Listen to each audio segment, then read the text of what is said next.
അവൻ ശില്പം തീർക്കുമ്പോഴേക്കും എന്റെ ഗതി അധോഗതിയാകും. സമ്മതിക്കരുത്. എത്രയും പെട്ടെന്ന് തന്നെ വിഷ്ണുവിനെ ഇവിടുന്ന് കൊണ്ടുപോകണം. എന്താ ഒരു വഴി?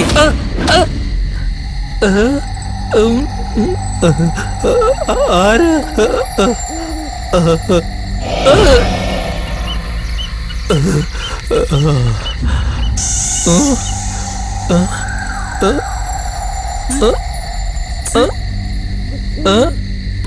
പാസ്തരത്തിന്റെ ഒച്ച.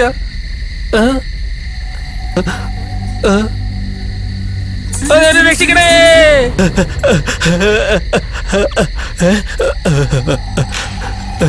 മുത്തശ്ശി, ഇതെന്തൊരു നാടം? മൊത്തം ഇരുട്ടാണല്ലോ. ഇവിടെ ആൾതാമസമൊന്നും ഇല്ലേ?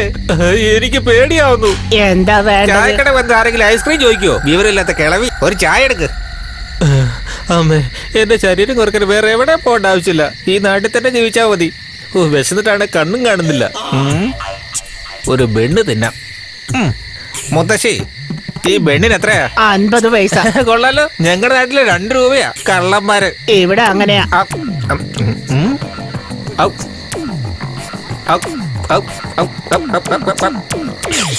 മുത്തശ്ശി, ബണ്ണ് കഴിച്ച പോലെ തോന്നുന്നില്ലല്ലോ. ഇവിടെ അങ്ങനെയാ.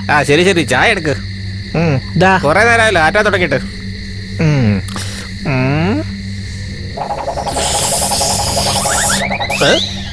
മുത്തശ്ശി, ചായ കുടിച്ച പോലെ തോന്നുന്നില്ല. ഇവിടെ അങ്ങനെയാ. എന്താ എന്ത് ചോദിച്ചാൽ ഇവിടെ ഇങ്ങനെ എങ്ങനെയെന്ന് പറയുന്നേ? ഇവിടെ അതിന് മാത്രം എന്താ ഉള്ളത്? ഇവിടെ അങ്ങനെയാ. അല്ല മുത്തശ്ശി, ആൾ സഞ്ചാരം ഇല്ലാത്ത സമയത്ത് കട തുറന്നു വെച്ചിരിക്കുന്നല്ലോ. കച്ചവടമൊക്കെ നടക്കുന്നുണ്ടോ? പോയ ആൾക്കാർ വരും. പോയവര് വരുന്നോ? ഓഹോ, ജോലിക്ക് പോയവരെ തിരിച്ചു വരുമെന്ന്. ശരി, എത്രയായി? ചായ 1 രൂപ, ബന്ന് 50 പൈസ. എന്താ ചായക്ക് 1 രൂപയോ? ഇനി ചായ കൂടി ഇവിടുന്ന് തന്നെ. ശരി, ചായയുടെ 1 രൂപയും ബെണ്ണിന്റെ 50 പൈസയും. ഇന്ന് 5 രൂപയുണ്ട്. ബാക്കി 3.5 രൂപ ടിപ്സ് ആയിട്ട് എടുത്തോ. എന്തിന്? എന്ത് കഴിച്ചാലും ടിപ്സ് കൊടുക്കുന്ന പാരമ്പര്യം ഞങ്ങളുടെ കുടുംബത്തിലുള്ളതാ. അതുകൊണ്ടാ തന്നത്. വരട്ടെ. ഒരു വിവരമില്ലാത്ത കിഴവി. ഈ നാട് വളരെ വ്യത്യസ്തമാണല്ലോ. ആദ്യം വിഷ്ണുവിനെ കൊണ്ട് നേരം വിളിക്കുന്നതിന് മുമ്പ് ഇവിടുന്ന് എങ്ങനെയെങ്കിലും രക്ഷപ്പെടണം. എടാ മഹാഭാവി, വിശപ്പിന്റെ ആർത്തി മൂത്തപ്പോ വിഷ്ണുവിനെ മറന്നുപോയി. അവനും കൂടി വേണ്ടിയല്ലേ ചായ വീണ്ടും വാങ്ങാൻ വന്നേ. ശരി, വിശന്നപ്പോ മറന്നതല്ലോ, പേടിച്ചപ്പോ മറന്നു പോയതല്ലേ. സാരമില്ല, അവനും കൂടി ചായ വീണ്ടും വാങ്ങിട്ട് പോയേക്കാം. മുത്തശ്ശി, മുത്തശ്ശി, മുത്തശ്ശി, കട കാണുന്നില്ലല്ലോ. മുത്തശ്ശി, അയ്യോ മുത്തശ്ശി, എന്താ ഇത് ശ്മശാനാണോ? മുത്തശ്ശി, ചായ കുടിക്കാൻ ശ്മശാനത്തിനാണല്ലോ വന്നത്. അയ്യോ, ഇതെല്ലാം കള്ളത്തിനായിരുന്നോ? എനിക്ക് വിശ്വസിക്കാൻ പറ്റുന്നില്ല. അയ്യോ, ഞാനിത് എന്ത് ചെയ്യും? എങ്ങോട്ട് പോകുക? അയ്യോ, 5 രൂപ, 5 രൂപ, ഞാൻ കൊടുത്ത 5 രൂപ. അയ്യോ മുത്തശ്ശി, 5 കാശെടുത്തതിനെ കൊന്നാളെ ഞാൻ. ഇവിടെ അങ്ങനെയാണ്.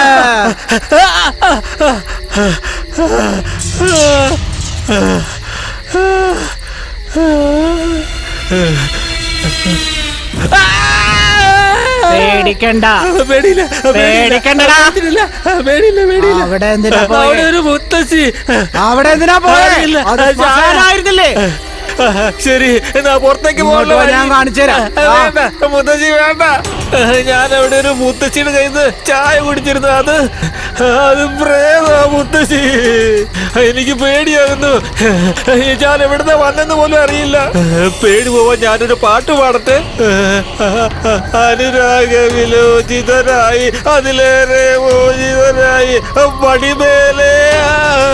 മുത്തശ്ശി, ഞാൻ പാടിയത് നന്നായിട്ടുണ്ടെങ്കിൽ എന്നെ പ്രശംസിക്കും മുത്തശ്ശി. മുത്തശ്ശി, എന്തെങ്കിലും പറ മുത്തശ്ശി. മുത്തശ്ശി, മുത്തശ്ശി,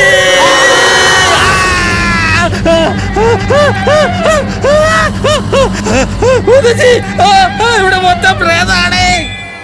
അനിയ, നിങ്ങൾ പറഞ്ഞ സാധനങ്ങളൊക്കെ വാങ്ങിയിട്ടുണ്ട്. ശരി, നോക്കിക്കോ. ഇങ്ങോട്ട് വാ. നമസ്കാരം മുതലാളി. അനിയ, നമസ്കാരം. മുതലാളിയാണ് ഈ അമ്പലത്തിന്റെ മേലധികാരി. നമസ്കാരം.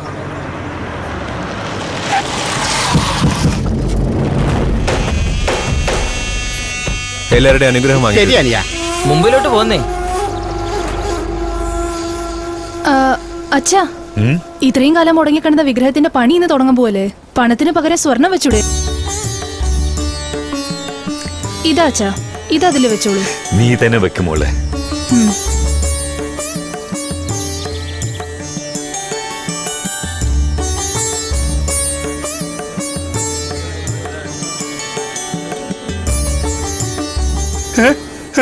മുതലാളി, മോതിരം കാണുന്നില്ല. എന്താണോ പറയുന്നത്? ആരെടുക്കാനാ? നന്നായിട്ട് നോക്ക്. എടോ, താഴെ എവിടെങ്കിലും ഉണ്ടോ നോക്കിയേ. നിക്കു സാറേ, നമുക്ക് കണ്ടുപിടിക്കാം. ഇവിടെയുള്ള ആരെങ്കിലും ആയിരിക്കണം മോതിരം എടുത്തത്. കോൺസ്റ്റബിൾ, എല്ലാരും ചെക്ക് ചെയ്യൂ. എന്റെ അമ്മയും ചെക്ക് ചെയ്യോ? ചെക്ക് ചെയ്യണമെന്ന് വിചാരിച്ച എല്ലാരും ചെക്ക് ചെയ്തേ പറ്റൂ. Hello inspector. ഇത് നിങ്ങൾ ചെയ്യല്ല ഇൻസ്പെക്ടർ, മറ്റാരോ പറഞ്ഞിട്ട് ചെയ്യാ നിങ്ങള്. ഇവിടെ ആരും ആരുടെ വാക്കും കേട്ടിട്ടില്ല. നീ ഒന്നും മിണ്ടാതിരിക്കെ. നിന്നെ കുറിച്ച് എനിക്ക് അറിയില്ലെന്നുണ്ടോ? അതെ, നിങ്ങൾ എന്റെ അമ്മയെ എതിർത്ത് സംസാരിക്കാനായോ? രാജേശ്വരി, പ്രശ്നമൊന്നും ഉണ്ടാക്കണ്ട. ആരെങ്കിലും എടുത്തിട്ടുണ്ടെങ്കിൽ തിരിച്ചു കൊടുക്ക്. ദൈവകാര്യമാണ്, തടസ്സം ഇല്ലാതെ നടക്കണം. ആരെങ്കിലും മോതിരം എടുത്തിട്ടുണ്ടെങ്കിൽ മര്യാദക്ക് കൊടുത്തേക്ക്, അല്ലെങ്കിൽ എല്ലാവരെയും ഞാൻ സ്റ്റേഷനിലേക്ക് കൊണ്ടുപോണ്ടി വരും. നമുക്ക് അന്വേഷിക്കാം ഇൻസ്പെക്ടർ, ധൃതി വെക്കണ്ട. കാണാതെ പോയ മോതിരല്ലേ, ഞാൻ കണ്ടുപിടിച്ചുതരാം. കുഞ്ഞെ, മഞ്ഞളെടുക്കൂ, വെള്ളം തരൂ. ഇതവിടെ വെച്ചോളൂ. അടുത്തൊരു കുടം വെക്കൂ. സർ, ആ പ്ലേറ്റിൽ വെച്ചിരിക്കുന്നത് ആ കുടത്തിലുള്ള വെള്ളത്തിലൊന്ന് കലക്കാൻ പറയൂ. കാണാതായ മോതിരം എന്തായാലും കിട്ടും. ഇനി കിട്ടിയില്ലെങ്കിൽ എന്നെയും വേണമെങ്കിൽ ചെക്ക് ചെയ്തോളൂ.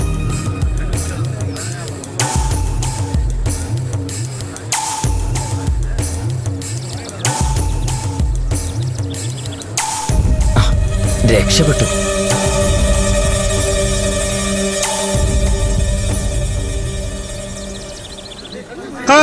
മുതലാളി, മോതിരം കിട്ടി. ദൈവമേ, കിട്ടിയല്ലോ.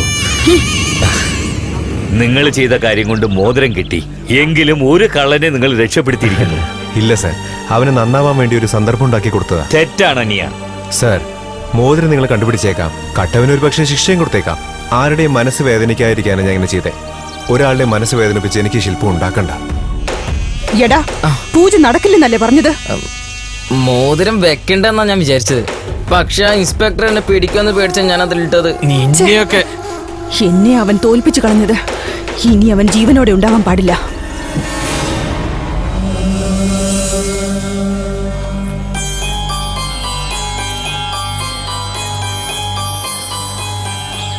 ഞങ്ങളുടെ നാട്ടിൽ വെച്ച് നിങ്ങൾ കാണുന്നു ഞാൻ പ്രതീക്ഷിച്ചില്ല. ഞാനും. നിങ്ങൾ കാഴ്ചയിൽ എങ്ങാണെങ്കിലും നിങ്ങളൊരു ശില്പിയാണെന്ന് പറയുമ്പോ അത്ഭുതമായിരിക്കുന്നു.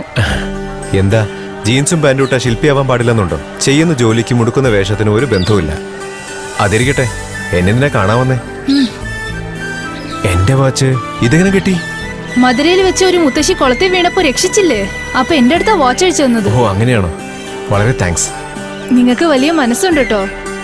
ഹലോ, ആ വാച്ചിലേക്ക് ഒന്ന് നോക്കൂ. 2 സൂചിയും ഒരേ സ്ഥലത്തായിരിക്കും. കുറച്ച് സമയത്തിൽ അത് രണ്ട് അകന്നോളും. എന്താ കവിത മോളെ, ഞാൻ ആരാണെന്ന് പറയും നോക്കട്ടെ. കഴുതയുടെ സ്വരം കണ്ടാലേ അറിയുള്ളൂ, കേട്ട തന്നെ മനസ്സിലാവും. കൈയെടുക്ക്. 24 മണിക്കൂറും നിന്നെ മാത്രം ഓർത്തുകൊണ്ട് നടക്കുന്ന എന്നെ മറന്നിട്ട് ഉളിയും ചുറ്റിയുമായി നടക്കുന്ന അവനുമായിട്ട് നിനക്ക് എന്താ ബന്ധം? അതൊന്നും തന്നോട് പറയേണ്ട കാര്യം എനിക്കില്ല. വഴിന്ന് മാറ്. എനിക്കൊരു ജീവിതം എന്താ, എനിക്ക് ജീവിക്കണം. തനിക്ക് വേറെ പണിയൊന്നുമില്ലേ? എന്റെ പണി ഇത് തന്നെയല്ലേ. ഞാൻ ഈ നാട്ടിലെ പ്രമാണിയാ. പ്രമാണി എന്ന് പറഞ്ഞ പിന്നെ എങ്ങനെയായിരിക്കണം? പളപളാന്നുള്ള ഡ്രസ്സ് ഇട്ട് കഴുത്തിലും കയ്യിലും സ്വർണ്ണമൊക്കെ ഇട്ട് കൊച്ചു പെമ്പിള്ളേരെ കമന്റ് അടിക്കാനും അവര് ചെരുപ്പോണ്ട് അടിച്ച വാങ്ങിച്ചിട്ട് വരാനും കാര്യം കഴിഞ്ഞ വലിച്ചെറിയാനും വളയാത്തവളെ വളയ്ക്കുന്നതും മുറപ്പെണ്ണിനോടൊപ്പം. അല്ല, അത് കൂടെ കൊഞ്ചിക്കൊഴയുന്നതിന്റെ കാര്യ പറഞ്ഞത്. തന്നോട് കൊഞ്ചാൻ താൻ എന്റെ ആരാ? മിണ്ടാതെ പോകുന്നുണ്ടോ അതോ മോന്ത കിട്ടുന്ന തരണോ? എന്റെ മോന്ത അടിച്ചു പൊട്ടിക്കാൻ വിചാരിക്കണ്ട. കാരണം ഞാനാ നിനക്ക് ജീവിതം തരാൻ പോകുന്നത്. അതെ, അമ്മയുടെ വീട്ടിൽ നിന്ന് എന്താ കറി? നല്ല വെരാല് കറിയില് വിഷം ഇട്ട് വെച്ചിട്ടുണ്ട്, കഴിക്കാൻ വരുന്നോ? നീ വിഷം കലർത്തി തന്നാലും ഞാനത് പായസം പോലെ കുടിച്ച് സന്തോഷായിട്ട് മേലോട്ട് പോകും. എന്താ വിചാരിച്ച എന്നെ കുറിച്ച്? അല്ല പിന്നെ ആരോടാ കളി?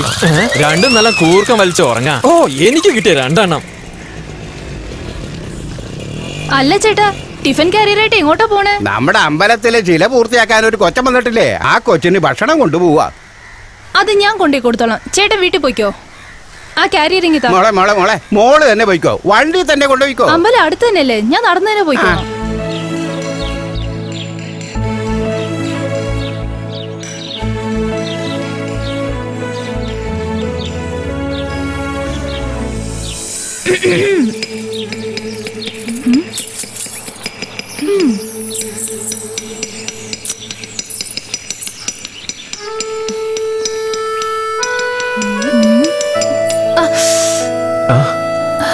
കണ്ണ് തിരുമല മുറിവ് പറ്റും.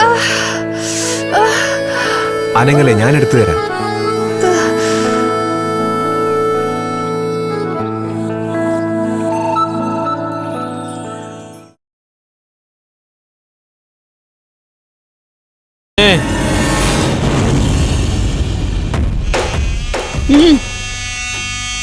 ആ ശില്പം കണ്ണു തുറന്നാ എന്റെ കണ്ണ് നഷ്ടപ്പെട്ടതുപോലെയാ. അവനെ കൊന്നുകളയോ അവനെ ഇവിടെ ഓടിക്കോ അതൊന്നും എനിക്കറിയേണ്ട ആവശ്യമില്ല.